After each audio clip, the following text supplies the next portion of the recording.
Jūs turbūt puikiai žinote, kad viskas šiame gyvenime yra derybos.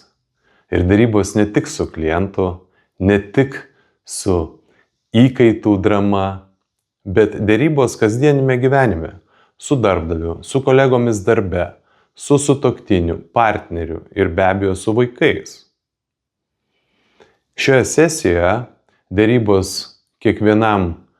kiekvienoje situacijoje mokysimės pirmiausia, kaip klausytis, daryti pauzes ir pačiam kalbėti, kad būtum išgirstas.